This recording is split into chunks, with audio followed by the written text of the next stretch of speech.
Hey gang, Bison here. Would like to share with you an awesome find.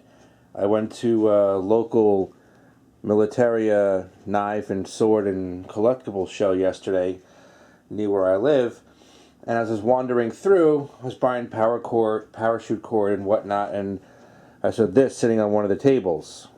This is the K-Bar 1272. This K-Bar knife has been discontinued since the mid to late 1990s. Let's take a look at this. Nice rubber, holding it out into the sheath. Now this is a beautiful knife. I don't know if you can see it up and close.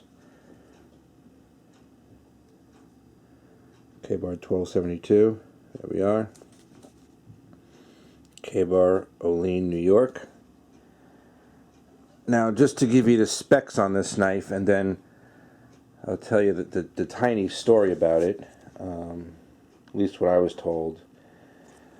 So this knife is, blade length is 8 inches, overall length is 12.75 inches.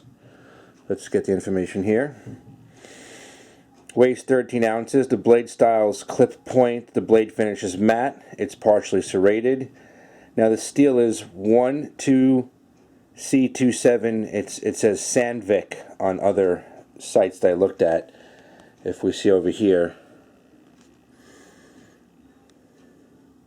this is the one that I have. 8-inch in Sandvik.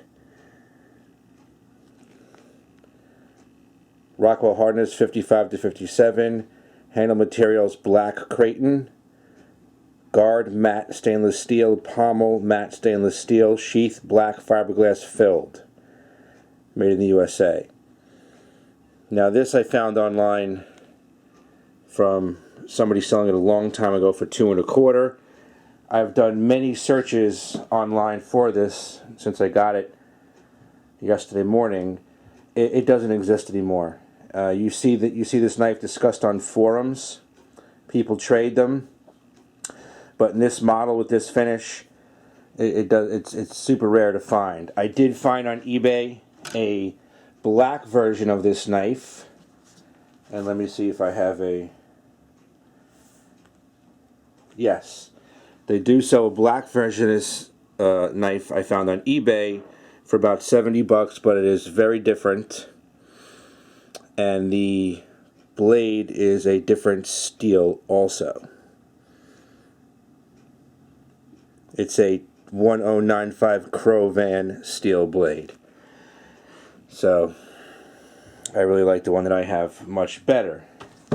Now when I bought this, there was a guy, and the only reason, first I was scanning around and I looked at the man standing there, and he was an older gentleman, and he had a Navy SEAL trident on his arm, very old tattoo. And as I was browsing, I was looking at this, and he told me that, and this is his story, when he was still in the teams back in the early 90s, K-Bar and other manufacturers would send knives to the teams to test and beat up and mess around with and see what they like. And it turns out they really liked this model and used it a lot. Now, I'm not saying this is the Navy SEAL knife from the 90s or current, no. What I'm saying is this is the knife that was a batch of knives that they got that they tested, and a lot of this stuff was still kicking around in storage and whatnot, and he has a bunch of friends, and somehow he acquired a bunch of knives, and this was amongst a batch, and it is brand spanking new. And he sold it to me for a steal at $125. Look at those serrations. And it is like as close to mint condition as you can get, and it is ridiculously sharp right out of the box. I'm sorry, there's no box, but right out of the sheath.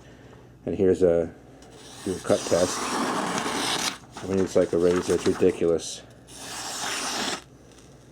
You know? And then when I look at a knife like this, compared to other knives that I talk about, like the Les Stroud knife and the Bear Grylls knife, and you take a knife of this quality and this reputation, and then you compare it to the Les Strouds and the Bear Grylls, and they're just junk tinker toys compared to this. That's just my opinion. None of this is fact. So, there you go, guys. There's a look at the discontinued K-Bar model 1272. And this was listed in the past as a fighting utility knife. So, if anybody out there in YouTube land has any more information on this knife, I would love to know about it. Alright, gang? Thanks for watching. Bison out.